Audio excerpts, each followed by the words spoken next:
and the power rests with them because they are in that position, right? Might makes right. Mm-hmm. And that is pagan morality. And that is the morality of abortion that we have today in America. Was that the same morality then that moved in? Is it the same underlying morality or approach that also led to the shifts in marriage? Well, in the sense of moral subjectivity, right? Okay. Yeah. That we are not going to accept these transcendent moral claims about the human person, that each person, is born with inherent dignity and a right to life and liberty in the pursuit of happiness, right? Mm-hmm. Including the unborn, made in the image of God. So equal in equal before God, and by law, equal in terms of their right to live, right? So with the marriage thing, what we see is again, with the pregnant mother, she's asserting her right to define who gets to, whether or not this person gets to live or die just based on her whims, her mm-hmm. desires, right? In the case of marriage, we have a situation where we're rejecting the objective definition of marriage mm-hmm. and substituting for it this undefinable kind of squishy notion of dignity in marriage that requires us to destroy the institution of marriage, mm-hmm. right?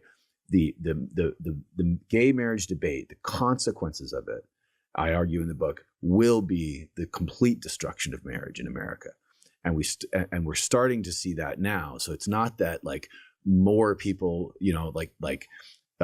that more people will get married now and like enjoy sort of like social acceptance for their union, which was what the rhetoric was during the gay marriage debate. It's that fewer and fewer people will get married at all because marriage will become discredited as an institution because it doesn't mean anything. And we will see the rise, and in the book I argue we are seeing the rise of polygamy and polyamory and these various arrangements that claim the mantle of marriage, but really bear no relation to it. Mm-hmm. So not just Mormon polygamists, right, making the same arguments as the proponents of gay marriage made, the exact same arguments, right, constitutionally on the same basis that we granted gay marriage, we have to grant religious polygamist marriages, but also completely non-religious secular polyamory, where you have these things called polycules of not just like one man with many wives, but like any combination of adults in like these polyamorous pods, some of which involve children, right, to their great harm and detriment, great risk. These arrangements being codified in law. That's happening right now. It's happening at the local level in certain towns in Massachusetts. It's happened in certain cases in New York City, certain court cases that have recognized these arrangements as legal arrangements. Mm-hmm. So again, we're through the looking glass here. If that is going to be marriage, well, marriage has lost all meaning, right?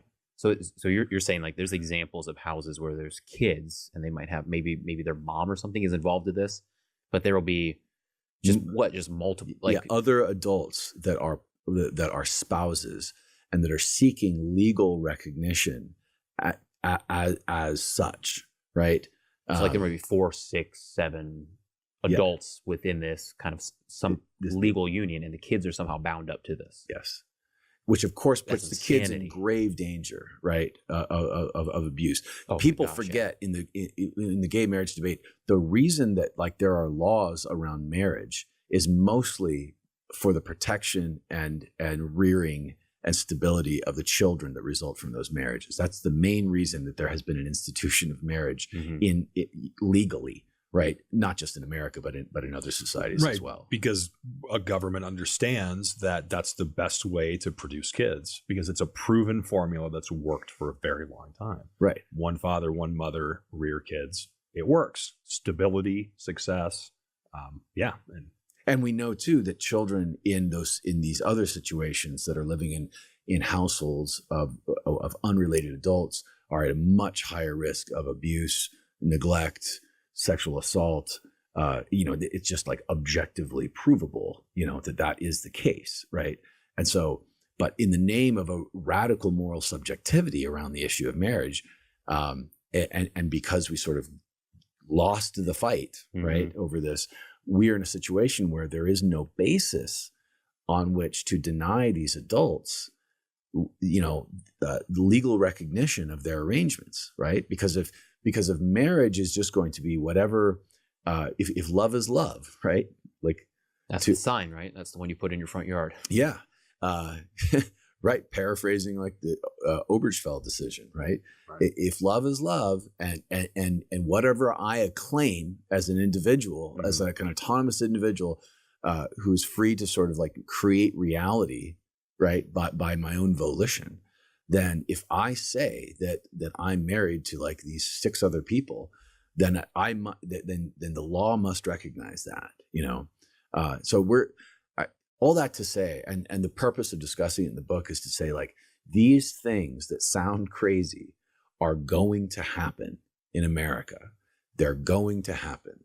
There is no basis on which we can stop them from happening unless we return to what is now a discarded notion of Christian morality and its influence on the public square and public life in America.